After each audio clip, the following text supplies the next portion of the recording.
अच्छा, मेरी screen visible है। जी आप भी। चलिए स्टार्ट करते हैं। Welcome to Python cortex module 1। और बेसिकली ये मेरा जो बैच है पढ़ाने का पाइथन को, वो है बैच 2। और यहाँ पर बेसिकली जो है हम लोग लर्न करने वाले हैं पाइथन को। सबसे पहले इंट्रोडक्शन देख लेते हैं, जो कम्युनिटी मैंने बनाई है उसका। कम्युनिटी का जो इंट्रोडक्शन है, सबसे पहले मेरी कम्युनिटी का नाम है फीडरिक्स एकेडमी। और बेसिकली विजन यही है कि यहाँ पर जो है टेक स्किल्स और जो कोर्सेज हैं वो लो कॉस्ट पे प्रोवाइड करने हैं, ठीक है। क्योंकि आपने देखा होगा कि मार्केट में बहुत ज़्यादा एक्सपेंसिव कोर्सेज आ रहे हैं जो कि एक स्टूडेंट की अफोर्डेबिलिटी से जो है ना बाहर हो जाते हैं। तो कोशिश यही है कि यहाँ पर जो मैं सीखूंगी वो आपको सिखाऊंगी, जो मेरे पास नॉलेज है वो मैं आपको सिखाऊंगी। इसके अलावा हम नॉलेज को प्रमोट भी करेंगे। किस तरह से प्रमोट करेंगे कि अगर आपके पास कोई स्किल है, आप उसका कोई कोर्स बना के यहाँ पर टीच करना चाहते हैं तो वो भी कर सकते हैं, ठीक है। इसके अलावा हम एक दूसरे के साथ नॉलेज को शेयर करेंगे ज़्यादा से ज़्यादा। तो चलिए स्टार्ट करते हैं। अह कुछ पेजेस हैं जो कि मैं आपको बोलूंगी कि फॉलो कर लें। सबसे पहले लिंक्डइन पे जो है आप मुझे फॉलो कर लें अगर करना चाहते हैं। सेकेंडली गिटहब पे भी आप फॉलो कर सकते हैं। अभी के लिए अगर आपको गिटहब का नहीं पता तो इस पे जो है हम एक सेशन रखेंगे डिटेल में, जिसमें हम गिटहब को एक्सप्लोर कर रहे होंगे। और फिर वहां पर मैं आपका अकाउंट भी बनवाऊंगी, वहां पर हम काम भी करेंगे। तो आपने बिल्कुल परेशान नहीं होना कि अगर अभी आपको गिटहब के बारे में नहीं पता। थर्ड जो है, आप कम्युनिटी में तो ऑलरेडी ऐड हैं, लेकिन अगर आप किसी और को भी साथ ऐड करवाना चाहते हैं तो वो भी कर सकते हैं। इसके अलावा मैंने एक और चीज़ कहनी थी कि फीदरिक्स का अब मैंने इंस्टाग्राम पेज भी क्रिएट कर दी है और इसके अलावा लिंक्डइन पेज भी क्रिएट कर दिया है। तो इंशाल्लाह उसके लिंक्स भी मैं आपके साथ शेयर करूंगी। तो आप वहां पर भी जाके फॉलो कर सकते हैं। स्टार्ट करें। जी आप भी। ओके। आज यू नो कि ये जो कोर्स का नाम है पाइथन कॉर्टेक्स नाम मैंने रखा है बेसिकली, ठीक है। मेन पर्पस क्या है कि हमने पाइथन को लर्न करना है। एक मिनट प्लीज।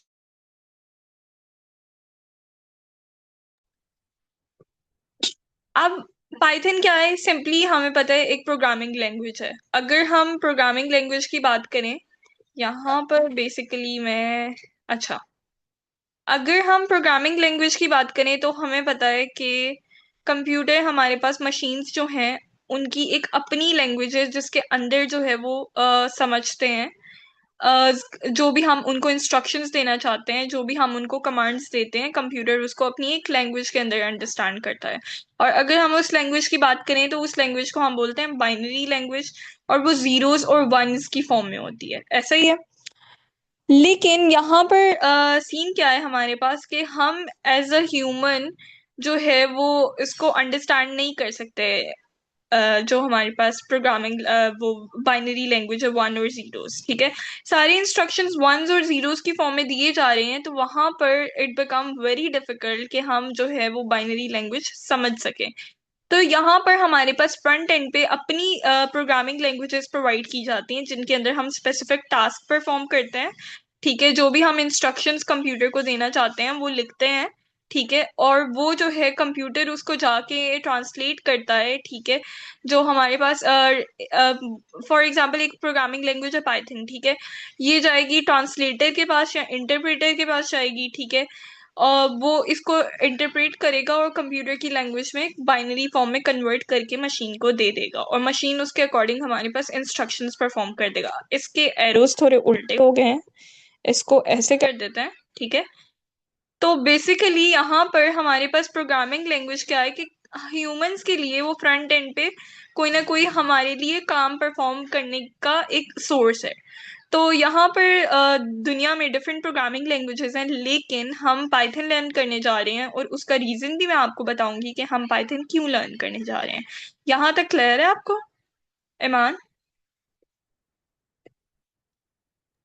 जी आप भी। अच्छा, सबसे पहले हम देख लेते हैं कि पाइथन का इंट्रोडक्शन देख लेते हैं कि बेसिकली हमारे पास पाइथन कैसे आई मार्केट में, और लाइक इसके पीछे क्या हिस्ट्री है। पाइथन का बैकग्राउंड देखें तो पाइथन को जो है वो माइक्रोसॉफ्ट के एक इंजीनियर ने जो है वो बनाया था 1991 में। और बेसिकली ये 1991 में लॉन्च हुई थी। और ये एक बहुत इंटरेस्टिंग चीज़ है कि पाइथन जो है वो लॉन्च हुई थी एक समर प्रोजेक्ट के तौर पे। लाइक जिस तरह से हमारे पास सेमेस्टर के प्रोजेक्ट्स होते हैं, तो पाइथन को भी जो है इन्होंने स्टार्ट किया था, जो इंजीनियर थे उन्होंने as a summer project start किया था। और उसके बाद ये कम्प्लीटली एक लैंग्वेज बन गई, एक सोर्स बन गया। और एक बहुत कॉमन नोशन या आइडिया है पाइथन के बारे में कि पाइथन का जो नाम है वो एक स्नेक के नेम पे रखा गया है, ठीक है। लेकिन ऐसी कोई कहानी नहीं है। बेसिकली 1980s में जो है यूएस में एक कॉमेडी टीवी शो होता था, मोंटी पाइथन फ्लाइंग सर्कस। ये उसका पोस्टर भी मैंने यहाँ पर पेस्ट कर दिए। वो उस नेम टीवी शो के नेम के आफ्टर जो है उन्होंने इंजीनियर ने इस लैंग्वेज को नाम पाइथन दिया था। और एक और इंटरेस्टिंग चीज ये है कि कंप्यूटर के अंदर मोस्टली लैंग्वेजेस को हम देखते हैं, ठीक है, फ्रेमवर्क्स वगैरह को देखते हैं, मोस्टली एनिमल्स के नेम के ऊपर बेस्ड है। वो रीजन उसका ये है, जो मैंने इसको समझा है, रीजन बेसिकली यही है कि हम लोग मतलब एक ना पूरा अ, अ, वो हम अंडरस्टैंडिंग प्रोवाइड करते हैं कि किसी को याद रखने में ना मुश्किल ना रहे। तो ये चीजें कुछ ऐसी हैं जिनकी वजह से जो है ऐसे नाम दिए गए हैं। लाइक आप पांडास देखेंगे, लाइब्रेरिया पाइथन की, ठीक है, वो भी पांडा के नेम के ऊपर रखी हुई है। बहुत मतलब ये ना थोड़ी फनी चीजें लगती हैं कि लाइक ये एनिमल्स के नेम के ऊपर क्यों रखा गया, लेकिन इसके पीछे लॉजिक यही है कि हमारे पास जो है वो हम याद रख सकें सिंपली बेसिकली। तो अब चलते हैं पाइथन के ऊपर। पाइथन के बैकग्राउंड में ही जो है हमने ये चीज देखी कि पाइथन को डेवलप किया गया लेट 1980s में। और पाइथन का जो फर्स्ट वर्जन था पाइथन 0.90 एंड 0.9.0, वो लॉन्च किया गया था फरवरी 1991 में। इसके अलावा जो है हमारे पास 1994 में पाइथन का 1.0 वर्जन लॉन्च हुआ था। पाइथन का 2.0 वर्जन जो है वो 2000 में रिलीज हुआ था। वर्जन्स क्या है बेसिकली, एक लैंग्वेज के अंदर ही इम्प्रूवमेंट्स जैसे जैसे करते जाते हैं तो न्यू उसका जो है हमारे पास फीचर कुछ न्यू ऐड किए तो नया वर्जन बना दिया। लैंग्वेज वही की वही रहती है, बस सिंटैक्सेस चेंज कर दिए, कुछ न्यू चीजें इंट्रोड्यूस कर दी, आसानी प्रोवाइड कर दी, तो वो न्यू वर्जन बन गया। फिर पाइथन 3.0 जो है हमारे पास अभी तक का लेटेस्ट वर्जन है। और लाइक मतलब पाइथन 3.0 को रिलीज किया गया था 2008 में। इनिशियली जो है वो इंडस्ट्री के जो इंजीनियर्स थे उनकी तरफ से बहुत ज्यादा जो है ना वो फेस करना पड़ा था, इसे क्रिटिसाइज किया गया था। लेकिन आहिस्ता आहिस्ता जो है इसको एक्सेप्ट किया जाने लगा। और अभी जो हमारे पास लेटेस्ट वर्जन है ना पाइथन का, वो है 3.14.0, ठीक है। 3.0 का ही पार्ट है वो, लेकिन 3.14.0 है। और अगर पाइथन की बात करें तो पाइथन का जो सेकंड वर्जन था 2.0, वो बिल्कुल एंड हो चुका है। 2020 में उसकी जो है डेथ हो चुकी है। डेथ कहने का मतलब ये है कि लाइक उसको सपोर्ट करना बंद कर दिया, जो भी पाइथन के डेवलपर्स हैं उन्होंने उसको बैकएंड से सपोर्ट करना बंद कर दिया। तो अभी हमारे पास मार्केट में जो न्यू वर्जन है सबसे लेटेस्ट है वो 3.14.0 है। और हम उसे ही सीखेंगे। पाइथन के की फीचर्स की बात कर लेते हैं कि पाइथन क्यों इंडस्ट्री के अंदर इतनी ज्यादा पॉपुलर लैंग्वेज है। आपने हर एक को आजकल एआई करते सुना होगा, मशीन लर्निंग, ठीक है, आर्टिफिशियल इंटेलिजेंस, सब पाइथन की बात कर रहे हैं कि नहीं, कभी ना कभी तो आपने सुना होगा, ठीक है। ईमान का रिएक्शन आ गया, थम्स अप। तो इसका मतलब ये है कि हर कोई बात कर रहा है, लेकिन मतलब कोई ना कोई रीजन तो होगा ना, हर लैंग्वेज के पीछे कोई ना कोई रीजन होता है जिसकी वजह से जो है उसकी इतनी बात की जा रही है। लाइक हमारे पास मार्केट में इस टाइम लेटेस्ट जो फोन है वो आईफोन 17 है आई गेस। तो क्यों बात की जा रही है, क्योंकि आईफोन्स के या एप्पल की जो डिवाइसेस हैं वो एक ब्रांड बन चुका है, उनके जो फीचर्स हैं वो बाकी हमारे पास एंड्रॉइड्स में नहीं देखे जाते। सिमिलरली पाइथन को भी आप कह सकते हैं कि एक मार्केट के अंदर प्रोग्रामिंग लैंग्वेजेस में एक ब्रांड बन चुका है। उसके रीजंस भी हम आगे देखेंगे कि क्यों ब्रांड बन चुका है। अभी हम देख लेते हैं पाइथन के कुछ की फीचर्स हैं, वो ये है कि ये डायनामिकली टाइप्ड लैंग्वेज है। डायनामिकली टाइप्ड लैंग्वेज कहने का मतलब ये है कि जब आप सी प्लस प्लस को लिखते हैं तो बेसिकली सी प्लस प्लस में आप कोई भी वेरिएबल डिफाइन करते हैं उससे पहले आप उसकी डेटा टाइप लिखते हैं। लेकिन पाइथन के अंदर आपको ऐसा कुछ भी करने की जरूरत नहीं पड़ती, आप डायरेक्टली वेरिएबल का नेम लिखते हैं, उसको वैल्यू असाइन करते हैं। और यहाँ पर आपको बेसिकली कुछ भी जो है उसकी डेटा टाइप पहले लिखने की जरूरत नहीं पड़ती। डायनामिकली टाइप्ड लैंग्वेज में और भी बहुत से कॉन्सेप्ट हैं, ठीक है, जो कि हम पाइथन की जब स्टडी स्टार्ट करेंगे तो उसमें देखते जाएंगे। लेकिन अभी के लिए जो है मतलब ये एक बहुत वाइड कॉन्सेप्ट है। अभी के लिए आपको ये याद रखना है कि इसमें हम जो है वो डेटा टाइप इसके साथ नहीं लिखते। तो एज अ प्रोग्रामर जो है हमारे लिए बहुत इजी हो जाता है। सेकेंडली एक चीज ये भी है कि पाइथन का जो सिंटैक्स है वो यूजुअली इंग्लिश की तरह है। यानी अगर कोई ऐसा बंदा है जो कि नया है, जिसने अभी तक कोडिंग स्टार्ट नहीं की, सी प्लस प्लस या कोई और प्रोग्रामिंग लैंग्वेज नहीं पढ़ी, तो जब वो पाइथन को सीखने के लिए आता है ना वो इजीली लर्न कर लेता है, ठीक है। क्योंकि उसका सिंटैक्स मोस्टली आप ऐसी चीजें इसमें देखेंगे कि ये बहुत इजी लैंग्वेज है। और बिगिनर्स के लिए जिनका नॉन टेक बैकग्राउंड है वो सबसे पहले प्रेफर करते हैं कि वो प्रोग्रामिंग अगर सीखना चाहते हैं तो वो पाइथन लैंग्वेज को प्रेफर करते हैं। तो ये भी एक रीजन है इसकी पॉपुलैरिटी का। सेकेंडली ये है कि ये ओपन सोर्स लैंग्वेज है। ओपन सोर्स लैंग्वेज कहने का मतलब ये है कि इसका बहुत सा कोड जो है वो इंटरनेट पे अवेलेबल है। और ये लैंग्वेज जो है वो फ्री टू यूज है, यानी इसमें आपको कोई परचेजेस वगैरह नहीं करनी पड़ती। बहुत सी प्रोग्रामिंग लैंग्वेजेस हमारे पास ऐसी हैं जो कि फ्री टू यूज नहीं है। तो और ना ही ओपन सोर्स है। ओपन सोर्स मतलब इतना ज्यादा कोड उसका इंटरनेट पे अवेलेबल नहीं है। बहुत सी ऐसी लैंग्वेजेस हैं। उसके बाद हमारे पास पाइथन के अंदर जो है ना कुछ लाइब्रेरीज ऐसी हैं जो कि हमारा काम बहुत ज्यादा इजी कर देती हैं, जिनमें पांडास है, मैटप्लॉटलिब, सीबॉन। इनको देखते भी हैं आगे कि ये बेसिकली है क्या, ताकि आपको एक आइडिया हो जाए कि आप पाइथन क्यों लर्न कर रहे हैं। आपने इस कोर्स में तो एनरोल कर लिया लेकिन आपको पता ही नहीं है कि आप क्यों लर्न कर रहे हैं, तो फिर तो कोई फायदा नहीं है। और एक और चीज ये है कि ये एक हाई लेवल लैंग्वेज है। हमारे पास दो तरह की लैंग्वेजेस होती हैं, एक होती है लो लेवल लैंग्वेज और एक होती है high level language. Low level languages में जो है मैंने पूछा था, किससे पूछा था, अरूज से पूछा था और कशिश से, कि आप लोगों ने अभी तक जो है वो पढ़ा है, असेंबली लैंग्वेज पढ़ी है? तो उन्होंने कहा था कि हमने असेंबली लैंग्वेज नहीं पढ़ी। तो मैं आपसे भी सेम क्वेश्चन करूंगी कि क्या आपने अभी तक असेंबली लैंग्वेज पढ़ी है, ईमान? नो आपी। जी। असेंबली लैंग्वेज जो है ऐसी वो लैंग्वेज अब आप कह सकते हैं कि एक्सटिंक्ट हो चुकी है, ठीक है। और मोस्टली अब सॉफ्टवेयर इंजीनियरिंग के या कंप्यूटर साइंस के कोर्स में पढ़ाई भी नहीं जाती।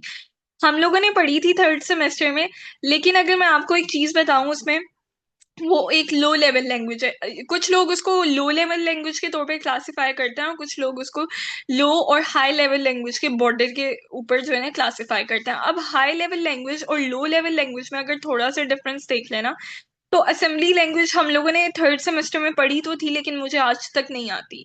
रीजन ये है कि वहां पर अगर आप एक लाइन भी लिख रहे हो ना, हेलो वर्ल्ड प्रिंट करवाना चाहते हो, उसके लिए आपको 10 लाइनों का कोड वहां पर लिखना पड़ेगा, ठीक है।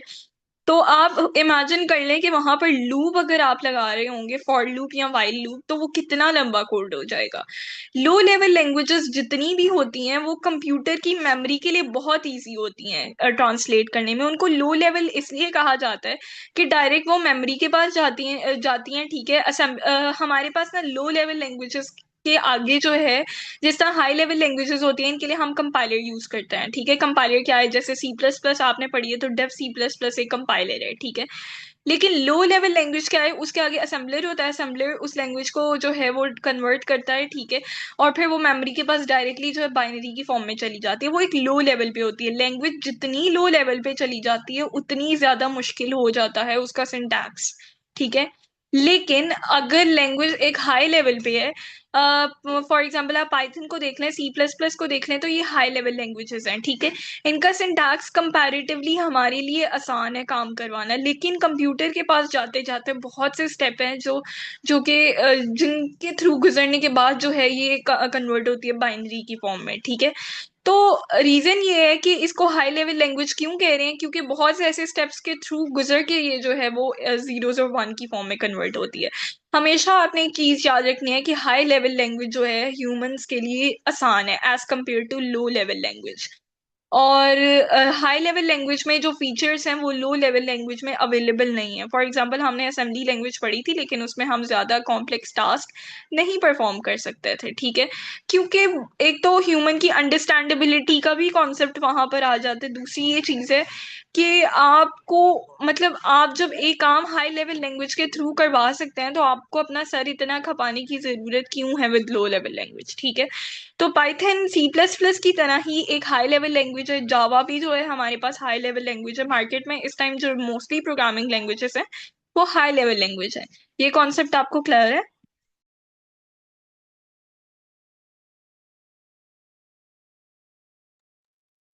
जी आपी। ओके। उसके बाद हम देखते हैं कि ऑब्जेक्ट ओरिएंटेड आपने अभी तक ऊप पढ़ ली है ईमान? जी आपी। अच्छा, मुझे ऊप का ना थोड़ा सा बेसिक कॉन्सेप्ट दें कि आपने क्या अंडरस्टैंड किया ऑब्जेक्ट ओरिएंटेड से। आपी इसमें क्लासेस और हम सब्जेक्ट जो है ना वो बनाते हैं। लेकिन क्यों बनाते हैं, मेरा क्वेश्चन ये है कि क्यों बनाने की जरूरत, जब एक सिंपल कैलकुलेटर का प्रोग्राम है फॉर एग्जांपल, हम उसको डिजाइन कर सकते हैं फंक्शंस के थ्रू, तो क्लासेस बनाने की जरूरत क्यों है?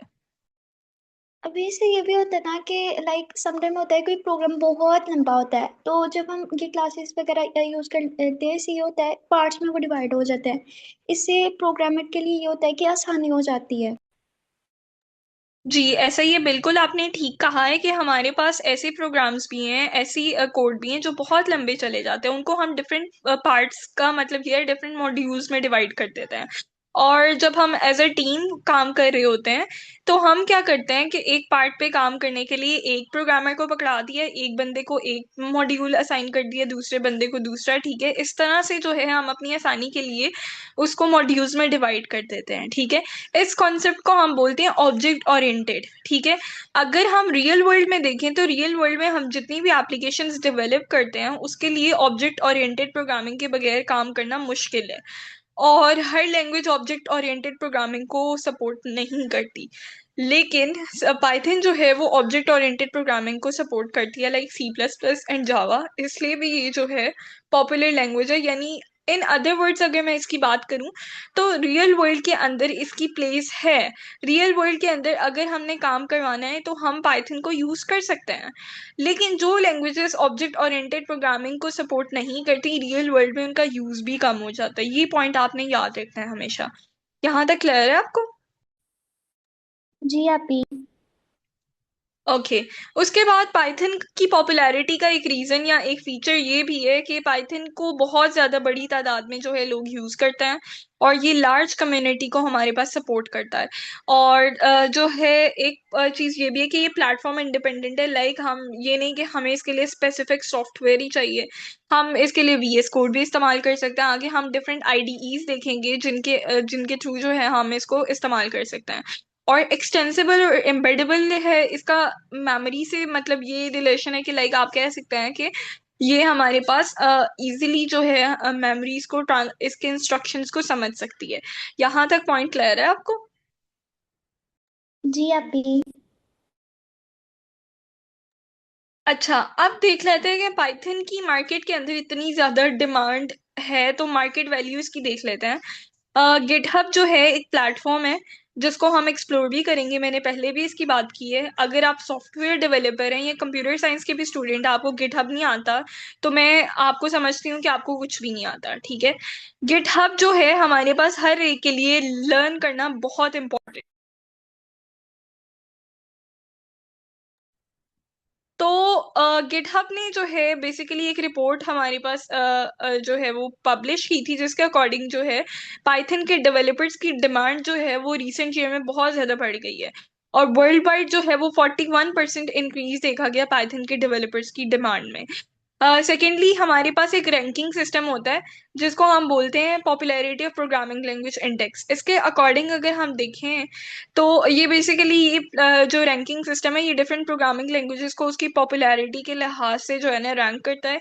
और इसके अकॉर्डिंग इसने एक रिपोर्ट दी थी 2022 में, जिसमें उसने बताया कि हमारे पास पाइथन की पॉपुलैरिटी जो है वो 22.5% दूसरी प्रोग्रामिंग लैंग्वेज से बढ़ गई है, ठीक है। और Python is an open source language. Open source कहने का मतलब ये कोड बहुत बहुत ज्यादा ऑनलाइन अवेलेबल है, फ्री टू यूज है। इसी वजह से ये सबसे जो है ना, आप कह सकते हैं कि पॉपुलर रीजन है जिसकी वजह से जो है वो पाइथन की डिमांड बहुत ज्यादा बढ़ गई है। और बहुत ज्यादा डिफिकल्ट भी है कि आज के दौर में हम जो है पाइथन की exact global value, market value का अंदाजा लगा सकें। हम लोग लगाते हैं लेकिन अप्रोक्सीमेट एस्टिमेशन करते हैं, एग्जैक्ट हम एस्टिमेशन कभी भी नहीं कर सकते, ठीक है। और इसके अलावा through the data analytics industry highly values the language and forecast that it could be worth staggering $655 billion की ये मार्केट बन सकती है 2029 तक, ठीक है। पाइथन की जो मार्केट है हमारे पास, आगे देखते भी हैं कि लाइक मतलब ये मैं सारी बातें कर रही हूँ किताबी बातें, तो इनका मतलब क्या है। और सारा कुछ देखते हैं। ये यहाँ पर मेरे पास अभी इसकी बात नहीं करेंगे, हम इसकी बात एंड पे करेंगे जब हम सारी चीजों को समझ लेंगे। अभी देख लेते हैं कि आप पाइथन क्यों लर्न करें। आप पाइथन लर्न करें ताकि आप पाइथन बेसिकली आप क्यों लर्न कर रहे हैं, ठीक है, क्यों इतनी पॉपुलैरिटी है। एक रीजन इसका ये भी है हमारे पास कि पाइथन की जॉब जो है ना वो बहुत ज्यादा बढ़ गई है। सी प्लस प्लस में हार्डली ही कोई लोग काम कर रहे हैं, लाइक कर रहे हैं वर्ल्ड में, लेकिन उस तरह से आप नहीं देखते, ठीक है। जावा में एप्लीकेशन डेवलपमेंट में, एंड्रॉयड डेवलपमेंट में जावा का बहुत ज्यादा रोल है। लेकिन पाइथन हर कोई बंदा जो है वो पाइथन पाइथन कर रहा है, ठीक है। क्यों कर रहे हैं, क्योंकि अगर आप एक डेवलपर बनना चाहते हैं, डेवलपर मतलब कि वेब डेवलपर बनना चाहते हैं, सॉफ्टवेयर डेवलपर बनना चाहते हैं, तो उसमें पाइथन का बहुत बड़ा रोल है। इसके अलावा साइबर सिक्योरिटी में भी हमारे पास पाइथन का रोल है, गेम्स जितनी भी बनती हैं उनमें भी पाइथन का रोल है। इंटरनेट ऑफ थिंग्स जो है, बेसिकली हमारे पास इंटरनेट ऑफ थिंग्स क्या है कि जितनी भी एम्बेडेड चिप्स हैं, या फिर आप देख लें कि ये आपके पास वर्जन आ चुके हैं, लाइक आप कह सकते हैं कि हमारे पास ये जो है वो सिरी आ चुका है, जिसको हम बोलते हैं तो वो आगे से हमें लाइक बात करता है हमसे, ठीक है। इस तरह की डिफरेंट जो चीजें आ चुकी हैं मार्केट में, वो सब की सब जो है इंटरनेट ऑफ थिंग्स की एग्जांपल है। लाइक इसमें और भी चीजें आ जाती हैं, जैसे आपका मतलब सिक्योरिटी सिस्टम जो है वो घर का, उसमें भी इंटरनेट ऑफ थिंग्स की बहुत सी एग्जांपल आ जाती हैं। तो एज एन इलेक्ट्रिकल इंजीनियर भी जो है आपके पास पाइथन के बहुत से, मोस्टली आप इंटरनेट ऑफ थिंग्स जो है ना इलेक्ट्रिकल इंजीनियरिंग की जो डिग्री है उसके अंदर जो है यूज करते हो, ठीक है। तो वहां पर भी पाइथन का बहुत ज्यादा रोल है। इसके अलावा पाइथन डेवलपर्स वही डेवलपर्स हैं जो फुल स्टैक डेवलपर्स की मैंने बात की है, कि सॉफ्टवेयर डेवलपर हो गए या फिर हमारे पास जो है वेब डेवलपर हो गए। तो यहाँ से अंदाजा लगा सकते हैं आप कि पाइथन के जॉब रोल्स क्या हैं। लेकिन इसके अलावा एक और जॉब रोल है जिसके अकॉर्डिंग ही हमने पाइथन को पढ़ना है, जो मैं यहाँ पर आपको करवाऊंगी पाइथन, वो उसी के अकॉर्डिंग करवाऊंगी। देख लेते हैं उसको भी। लेकिन उससे पहले मैं आपको कुछ चीजें दिखाना चाहती हूँ।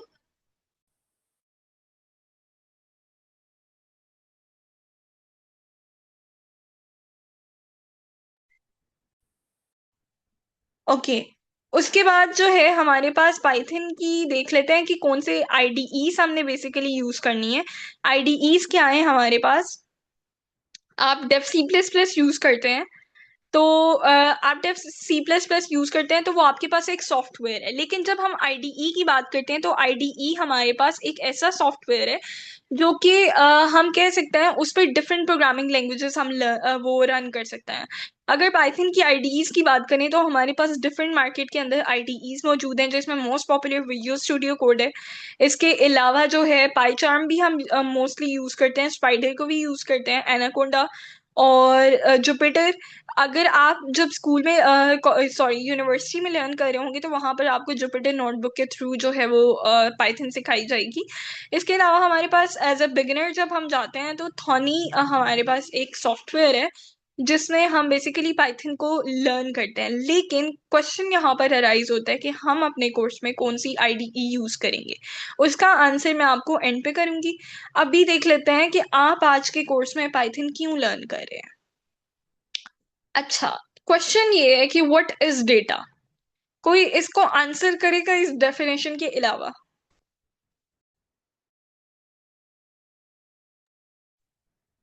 अभी डेटा उसको भी कहते हैं, लाइक हमारे पास जो मटेरियल मटेरियल वगैरह होता है, लाइक हमने जो इनपुट जिसे हमने जो है ना कंप्यूटर को देनी होती है। ठीक है। अदीबा, आप इसको आंसर करेंगी? चैट में भी बेशक आप कर सकते हैं रिप्लाई, इनकेस अगर आप माइक अनम्यूट नहीं करना।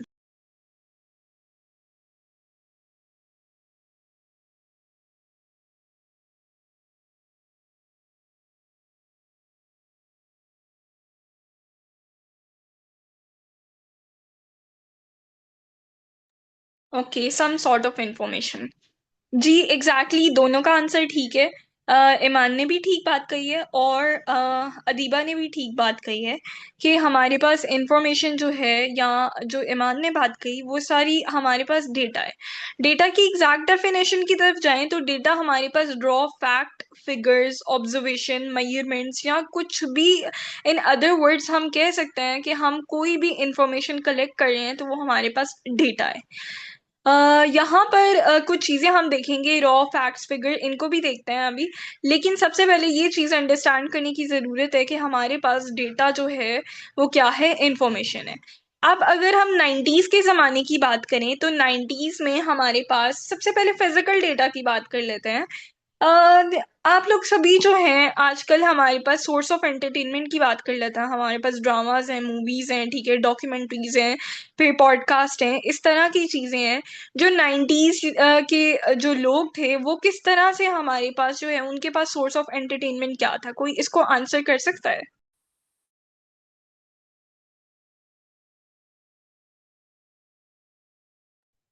अभी आप क्वेश्चन रिपीट करेंगी? जी जी, मैं कह रही हूँ कि लाइक हमारे पास आजकल के ज़माने में सोर्स ऑफ एंटरटेनमेंट है मूवीज, ड्रामास, पॉडकास्ट, ठीक है, फिर डॉक्यूमेंट्रीज। लेकिन मैं पूछ रही हूँ कि 90s के ज़माने में हमारे पास, लोगों के पास सोर्स ऑफ एंटरटेनमेंट क्या था? अभी अखबारात, लाइक जैसे पहले लोग, पहले के लोग अखबारात वगैरह बहुत ज्यादा पढ़ते थे, वो रेडियो वगैरह बहुत सुनते थे। जी एग्जैक्टली exactly. दीबा ने भी बात की है कि गॉसिप्स और न्यूज़पेपर, रेडियो, टीवी, ये सब जो थे हमारे पास सोर्स ऑफ एंटरटेनमेंट था। लेकिन अब हम बात कर लेते हैं कि मैंने ये सवाल आपसे क्यों पूछा। जब इंटरनेट का राइज हुआ, ठीक है, सबसे पहले हमारे पास, हम बात कर लेते हैं फेसबुक की, यूट्यूब की, ये सब जो है, यूट्यूब 2005 में लॉन्च हुआ था। फेसबुक जो है वो आई गेस 2002 में या 2000 में लॉन्च हुआ था, एग्जैक्टली मुझे नहीं पता, ठीक है। और इसके अलावा जो है हमारे पास इंस्टाग्राम 2010 में आया था। ये सब जो प्लेटफॉर्म्स हैं, इनसे पहले लोगों के पास सोर्स ऑफ एंटरटेनमेंट तो यही था ना कि बुक्स रीड कर लो, ठीक है, मैगजीन्स पढ़ लो, न्यूज़पेपर पढ़ लो, गॉसिप्स कर लो, ठीक है। तो वहां पर हमारे पास डेटा किस फॉर्म में था? लाइक अगर हम पुराने जमाने में बात करें तो हमारे पास डेटा जो था वो न्यूज़पेपर्स, इस तरह की फॉर्म में था। तो लोगों के पास क्या था? फिजिकल फॉर्म में डेटा था, ठीक है, हार्ड फॉर्म में डेटा था। अगर हम न्यूज़पेपर्स के ऑफिसेज की बात करें तो वहां पर पेपर्स का बहुत ज्यादा यूज होता होगा, ठीक है। आजकल के टाइम में भी बुक्स की इम्पोर्टेंस है, ठीक है, बुक्स की इम्पोर्टेंस कभी भी एंड वर्ल्ड तक खत्म नहीं होने वाली। लेकिन अगर हम कंपैरेटिवली आज के ज़माने से पिछले ज़माने को कंपेयर करें तो तब हमारे पास ज़्यादा सोर्स ऑफ नॉलेज था in the form of physical form, hard form की फॉर्म में, ठीक है। डेटा जो था हमारे पास वो हार्ड फॉर्म में था। फिर टीवी और रेडियो की अगर बात करें तो आपने अपनी अम्मियों से भी सुना होगा कि 9 PM के बाद जो है वो टीवी पे शो कुछ भी नहीं था आता, ठीक है, सब कुछ, केबल बंद हो जाती थी, इस तरह से होता था। तो तब कहने का मतलब ये है कि डेटा कम था। अब डेटा कम होने से क्या मुराद है यहाँ पर? आपने देखा कि फेसबुक लॉन्च हुआ। फेसबुक, अगर किसी ने इनिशियल डेज में अकाउंट अपना बनाया हुआ और उसका अकाउंट अभी तक चल रहा है तो उसकी पुरानी 2010, 8, 7 की मेमोरीज भी आ रही होती हैं, ठीक है। तो वो डेटा जो है इतना ज्यादा फेसबुक ने कैसे स्टोर कर लिया? फिर यूट्यूब है। यूट्यूब की सबसे फर्स्ट वीडियो अगर आप देखें, जो यूट्यूब के फाउंडर्स ने बना के यूट्यूब पे चढ़ाई थी, वो आज भी अवेलेबल है यूट्यूब पे। वो डेटा जो है वो किस तरह से अवेलेबल है? अगर आप बात करें, आपके पास कोई 20 साल पुरानी सीडी भी होगी ना, ठीक है, तो वो करप्ट होगी होगी, उसमें कोई गार्बेज आ गया होगा, ठीक है, तो वो खराब होगी होगी। लेकिन हमारे पास यूट्यूब के पास इतना डेटा कैसे अवेलेबल है अभी तक? या फिर अगर इंस्टाग्राम की बात करें, इंस्टाग्राम का एग्जैक्टली मुझे नहीं पता, लेकिन फेसबुक और मैं आपको यूट्यूब की ही एग्जांपल देती हूँ। तो उसमें इतनी पुरानी मेमोरीज कैसे सेव हैं? आपको ये चीजें, क्या ये क्वेश्चन तंग नहीं करते कि हमारे पास सीडीज की फॉर्म में डेटा खराब हो सकता है? पुरानी वीडियोस अगर हम अपनी 2015 या 14 की देख लें, उनको अप्ले करके देखें, तो हो सकता है वो भी जो है हमारे पास करप्ट हो चुकी हों। तो ये सारा डेटा इस तरह से फेसबुक ने या यूट्यूब ने इतने सारे लोगों का कैसे स्टोर करके रखा है? ये मेरा बेसिकली आपसे क्वेश्चन है। आपने कभी सोचा ही नहीं? अदीबा, आपने सोचा है?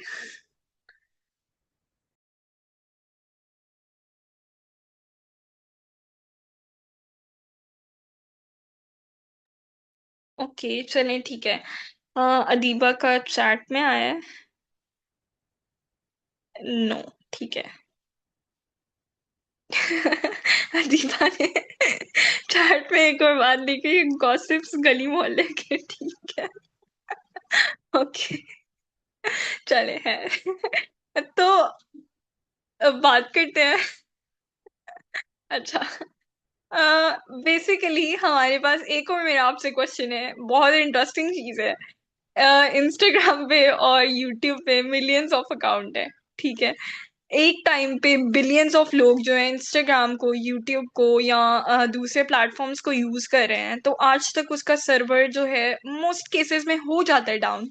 लेकिन डेली लाइफ में हमारे पास डाउन क्यों नहीं होता? सेकंड मेरे पास क्वेश्चन ये है आप लोगों के लिए कि लाइक जब हमारा बोर्ड का रिजल्ट आने वाला होता है, तो हम वेबसाइट विजिट करते हैं, वेबसाइट पे इतना ज्यादा रश होता है, लोगों का इतना ज्यादा क्राउड होता है, ठीक है, तो वेबसाइट का सर्वर साथ ही डाउन हो जाता है। लेकिन इंस्टाग्राम, यूट्यूब और लाइक फेसबुक वगैरह, इनका सर्वर डाउन क्यों नहीं होता?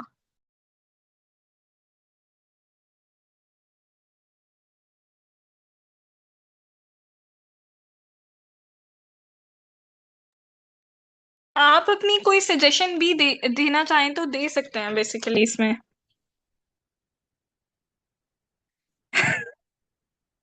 दीपा, दीपा ने लिखा है शॉर्ट्स नहीं जाते उस तरफ शायद। चलिए हम इस बात को भी मान लेते हैं, ठीक है।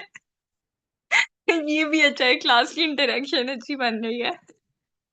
अच्छा, ओके। बात करते हैं हम with the rise of internet, ठीक है।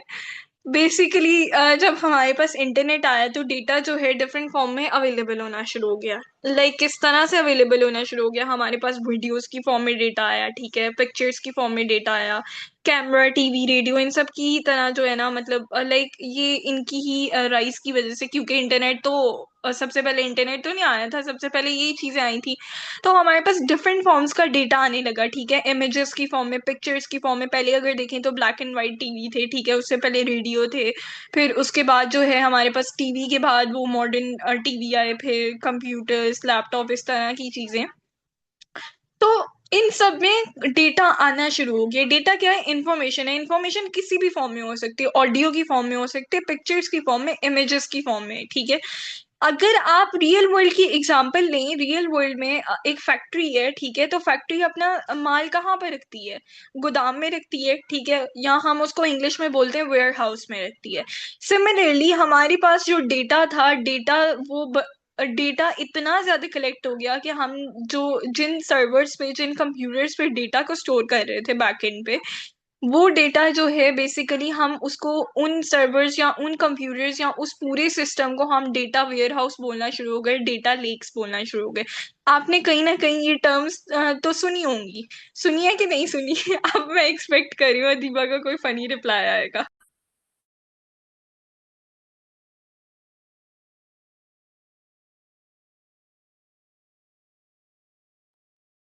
आपने बेसिकली मेरे क्वेश्चन ये है कि आपने डेटा वेयर हाउस या डेटा लेक्स की टर्म कहीं ना कहीं सुनी होंगी।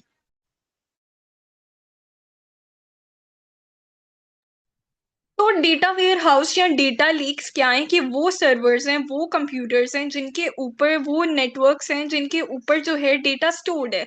अगर हम यूट्यूब, फेसबुक या इंस्टाग्राम, इन कंपनीज की बात करें या बिग कंपनीज की बात करें, वो क्या करती हैं, उनका डेटा डेटा वेयर हाउस में स्टोर है। उनके पास ऐसा हार्डवेयर है कि जिसके ऊपर डेटा स्टोर है, वो लोग जो है अफोर्ड कर सकते हैं कि वो बेसिकली उनके पास, उनकी वेबसाइट अगर कोई विजिट कर रहा है, ऐप कोई विजिट कर रहा है, तो वो इतना डेटा, उनके पास इतना हार्डवेयर, इस स्ट्रॉन्ग फॉर्म का हार्डवेयर अवेलेबल है, इस तरह के सर्वर्स अवेलेबल हैं कि वो उस चीज को सपोर्ट कर सकते हैं कि बिलियंस ऑफ यूजर एक दिन में जो है वो उनकी एप्स यूज कर सकें। लेकिन अगर हम गुजरांवाला बोर्ड की वेबसाइट की बात करें तो उनकी तरफ शार्क्स आ जाती हैं सिंपल वर्ड्स में, या फिर उनके पास उस तरह के सर्वर्स अवेलेबल नहीं है, तो वहां पर डेटा क्रैशिंग के चांसेस कम हो जाते हैं। अब मसला ये है, क्वेश्चन ये है कि लाइक इंस्टाग्राम, फेसबुक या यूट्यूब को डेटा स्टोर करने की जरूरत ही क्या पड़ी है? ना भी करते तो काम चल जाता। लेकिन मेरा क्वेश्चन ये है कि क्यों स्टोर कर रहे हैं?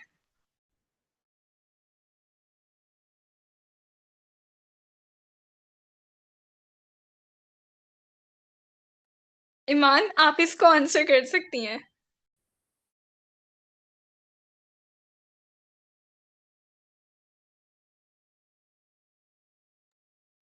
अच्छा, अब देख लेते हैं कि क्यों डेटा को स्टोर किया जा रहा है। डेटा को स्टोर इसलिए किया जा रहा है, आपने एक चीज देखी होगी, आज के जमाने में हम जिस तरह का कंटेंट यूट्यूब पे, इंस्टाग्राम पे देखते हैं, हमें वैसा ही कंटेंट आगे सजेस्ट किया जाता है हमारी फीड में।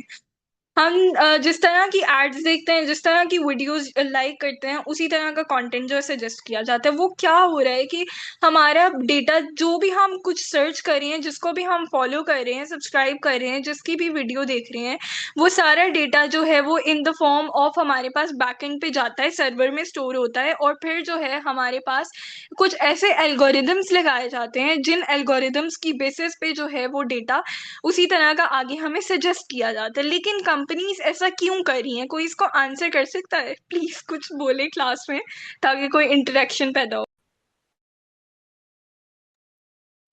अभी हम मैसेजेस पे कह रहे हैं कि हम, मतलब मैंने तो कभी वैसे इस चीज को सोचा ही नहीं ना, ये क्या है। दीपा का फिर रिप्लाई है, जासूसी करने की आदत है। ठीक है, हम ये भी मान लेते हैं। चले ईमान, आप आंसर करें।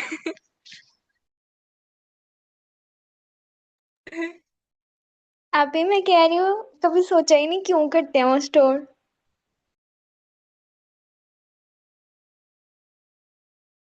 अच्छा, इसका ना बेसिकली मैं आपको रीजन बता देती हूँ। हर कंपनी का के ना कुछ गोल्स होते हैं, ठीक है?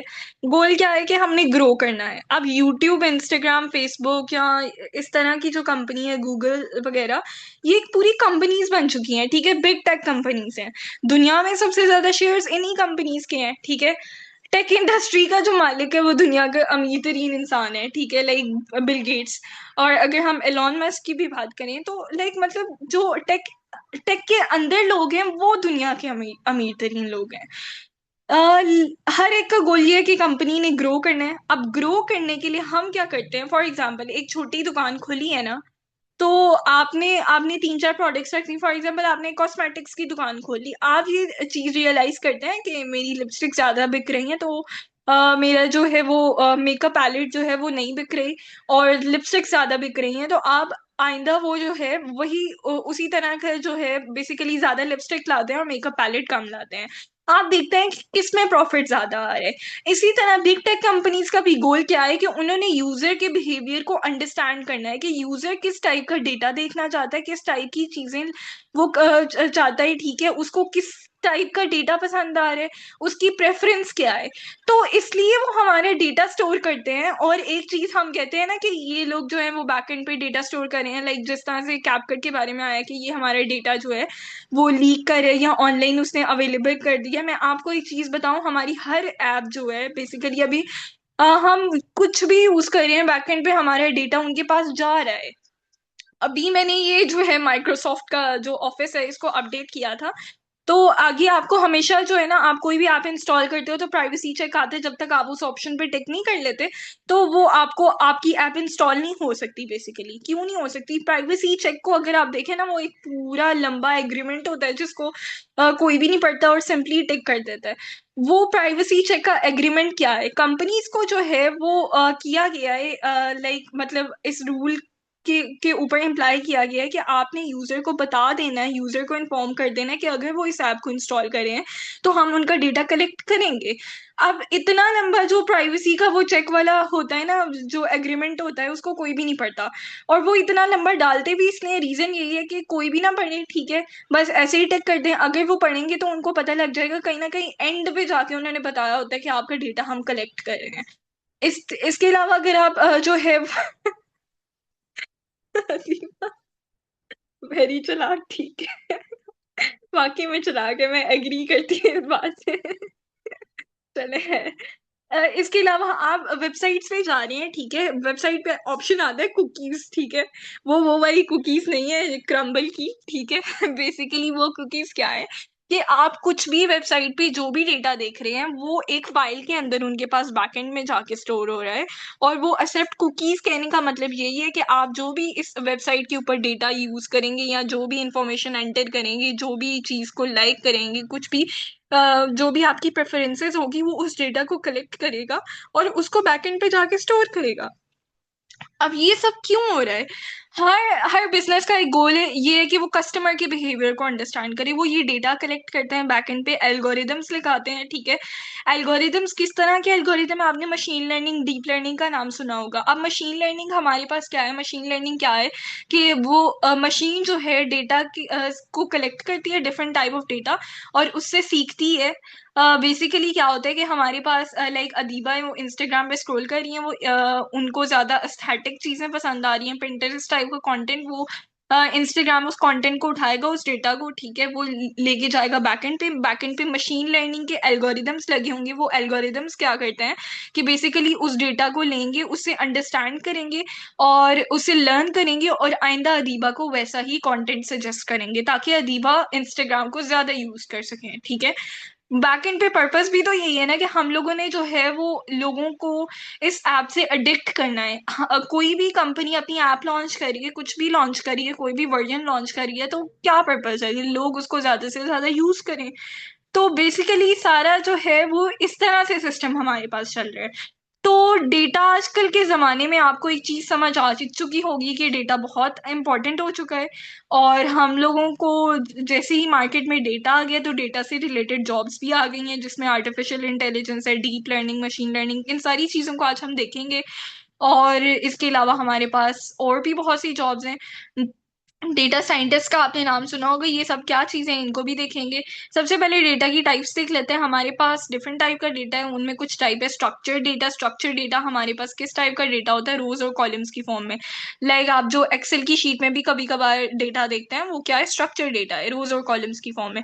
आज से कोई 20-30 साल पहले देख लें तो एक्सेल की शीट जो थी वो हमारे लिए काफी थी डेटा एंटर करने के लिए। किसी दुकान ने डेटा एंटर करवाना होता था या कोई लिस्ट बनवानी है तो उनके लिए काफी है। लेकिन अब with the rise of internet, video, audio की फॉर्म में भी तो डेटा होता है। उस डेटा को हम बोलते हैं अनस्ट्रक्चर्ड डेटा, ठीक है। इसके अलावा सेमी स्ट्रक्चर्ड डेटा है। सेमी स्ट्रक्चर्ड डेटा जो है वो स्पेशल फॉर्म ऑफ डेटा है जो कि स्ट्रक्चर्ड डेटा और अनस्ट्रक्चर्ड डेटा के सेंटर में लाई करते हैं, जिसके बारे में अभी तो नहीं हम देख रहे होंगे, लेकिन अगर आने आगे मैं कोई और सेशन लॉन्च करूंगी तो उसमें हम जरूर देखेंगे। इसके अलावा हमारे पास डेटा में अगर हम देखें तो जियो स्पेशियल डेटा क्या है कि सैटेलाइट्स हैं, वेदर फॉरकास्ट सिस्टम है, ये सब क्या है? जियो स्पेशियल डेटा है। बेसिकली अर्थ के कोऑर्डिनेट्स को जो है वो देख के तो हमें बताता है कि अब आज वेदर क्या होने वाला है, ये सारी चीजें, तो ये जियो स्पेशियल डेटा की फॉर्म है। ओपन सोर्स डेटा क्या है? जो भी ऑनलाइन डेटा अवेलेबल है या जो डेटा आपने गूगल ड्राइव अगर यूज की हो तो उसमें जो डेटा अवेलेबल है वो ओपन सोर्स डेटा है, ठीक है। क्लाउड होता है, क्लाउड स्टोरेज वगैरह, ये सब जो है ओपन सोर्स डेटा की एग्जांपल है। इसके अलावा हम जो भी मशीन यूज कर रहे हैं, ठीक है, उसमें हम वेबसाइट्स पे लॉग इन करते हैं, ठीक है, ये सारा जो डेटा है। या फिर आपने मशीन्स जैसे हमारे पास लाइक आप कह सकते हैं कि प्रेशर मेजरिंग मशीन्स हैं, ठीक है, वो जो है जो डेटा जनरेट कर रही है वो मशीन जनरेटेड डेटा है। फिर लॉग डेटा होता है। लॉग डेटा हमारे पास क्या है कि जो भी वेबसाइट्स पे लॉग इन कर रहे हैं या इंफॉर्मेशन हम लोग एप्लीकेशंस पे डाल रहे हैं लॉग इन करते हुए, तो वो एक मतलब हर तरह का डेटा है हमारे पास। तो जिस तरह से डेटा की टाइप्स आती जा रही हैं उस तरह से जॉब्स भी बढ़ती जा रही हैं। और सबसे ज्यादा मार्केट में इस टाइम जो डिमांड है ना वो डेटा की जॉब्स की है। और इसमें सबसे पहले जो बेसिक स्टेप है ना डेटा की कोई भी जॉब ग्रैब करने में, वो ये है कि आपने पाइथन लर्न करनी है। जो आप कह सकते हैं कि आपने इंग्लिश सीखनी है तो उसका बेसिक स्टेप क्या है कि आप अल्फाबेट सीखें। और इसी तरह अगर आपने कोई भी जॉब डेटा से रिलेटेड ग्रैब करनी है तो बेसिक स्टेप क्या है कि आप पाइथन लर्न करें। पाइथन के बगैर डेटा की अंडरस्टैंडिंग आप नहीं।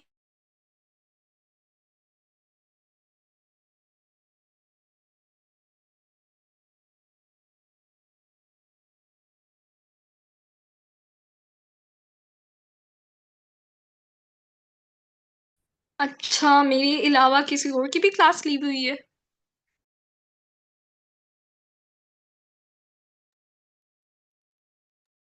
अच्छा, ये ना कभी कभार इश्यू आ जाता है, खुद ब खुद क्लास लीव हो जाती है तो उसके साथ थोड़ा सा बेयर करें। हमारी तरफ भी शार्क्स आ जाती हैं। तो खैर, हाँ, आज के लिए हम देखते हैं कि हम पाइथन क्यों पढ़ रहे हैं। हम पाइथन पढ़ रहे हैं अगर आप डेटा साइंटिस्ट बनना चाहते हैं, ठीक है, या डेटा में आप इंटरेस्टेड हैं, या वेब डेवलपमेंट में, या इसके अलावा जो मैंने बेसिकली डिस्कस की थी उसके साथ जो मैंने ईमान के साथ बेसिकली डिस्कस की थी कि जॉब रोल्स इसमें क्या है। पाइथन की पॉपुलैरिटी का रीजन ये है कि जॉब्स बहुत ज्यादा हैं इस फील्ड में। अगर आपको कुछ नहीं आता आप पाइथन डेवलपर बन जाएं, ठीक है, सिंपली खाली पाइथन को पूरे तरीके से लर्न कर लें। आप पाइथन डेवलपमेंट में भी इनिशियल जो जॉब्स है ना वो 50 to 60,000 पाकिस्तान में आपको कोई ना कोई ऑफर कर देगा। इंटरनेट ऑफ थिंग्स जो है वो थोड़ा एक कॉम्प्लेक्स चीज है और उसके लिए आपको थोड़ा जो है इलेक्ट्रिकल भी अंडरस्टैंडिंग होनी चाहिए। और मोस्टली जो है इलेक्ट्रिकल इंजीनियर्स जो है इस साइड की तरफ जाते हैं, इंटरनेट ऑफ थिंग्स की तरफ। और इसके अलावा अगर मैं बात करूं तो यहाँ पर गेम डेवलपमेंट में भी पाइथन का बहुत ज़्यादा रोल है, साइबर सिक्योरिटी में भी, ठीक है, फुल स्टैक डेवलपमेंट में हमने बात की थी कि ऐप डेवलपमेंट तो नहीं, खैर देखते हैं कि पाइथन ऐप डेवलपमेंट में क्यों पॉपुलर नहीं है। उसका भी डिसएडवांटेज देख लेते हैं। इसके अलावा हमारे पास वेब डेवलपमेंट में हम वेब डेवलपमेंट कर सकते हैं पाइथन के थ्रू, ठीक है, और सॉफ्टवेयर डेवलपमेंट कर सकते हैं। डिफरेंट चीज़ें जो है डेवलपमेंट में हम कर सकते हैं। लेकिन सबसे ज्यादा पॉपुलैरिटी या सबसे ज्यादा आप कह सकते हैं कि हाई जॉब जो डिमांड की जा रही है इस टाइम पे इंडस्ट्री के अंदर वो डेटा साइंस की जॉब है। अ, अगर आप डेटा साइंस या आर्टिफिशियल इंटेलिजेंस आपने देखा होगा कि लाइक बहुत नाम सुना है, मशीन लर्निंग, डीप लर्निंग, ये सब क्या है? ये सब हमारे पास कुछ स्टेप है डेटा साइंस के अंदर। अब डेटा साइंस को देख लेते हैं कि बेसिकली डेटा साइंस क्या है। हमारे पास कंपनीज ने इतना ज्यादा डेटा तो स्टोर कर लिया, लेकिन अब इस डेटा को समझने की भी तो जरूरत है। डेटा डिफरेंट फॉर्म में होगा, कुछ लोगों का डेटा वीडियोस की फॉर्म में होगा, ऑडियोज की फॉर्म में होगा। इस सारी डेटा को जो है वो क्लासिफाई करना डिफरेंट टाइप में, फिर डेटा को क्लीन करना, ठीक है।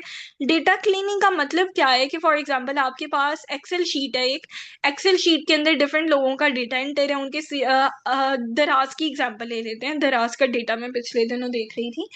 तो दराज वाले ने क्या किया हुआ था कि लाइक मतलब एग्जैक्ट डेटा तो नहीं था वो, ठीक है, क्योंकि जो एग्जैक्ट डेटा होता है वो कोई भी कंपनी प्रोवाइड नहीं करती अपने कस्टमर्स का।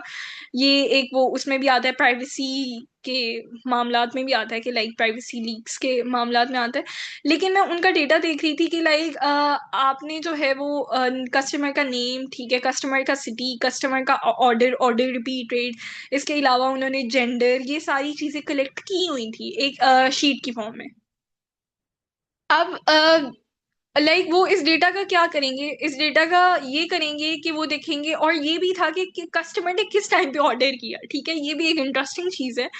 उन्होंने इस सारे डेटा को इतनी सारी वो उसमें क्लासिफाई किया हुआ है। तो कैसे क्लासिफाई किया हुआ है? पहले तो इतने ज्यादा लोग दराज को विजिट कर रहे हैं, तो इतने ज्यादा लोगों का डेटा कलेक्ट करना, फिर उसके बाद उसको एक लिस्ट की फॉर्म में एंटर करना, ये सारी चीजें जो हैं ये डेटा साइंस में आती हैं। यानी डेटा को ऑर्गेनाइज करने का तरीका, फिर डेटा से अंडरस्टैंडिंग लेने का तरीका, उसके बाद डेटा को यूज करना है हमने।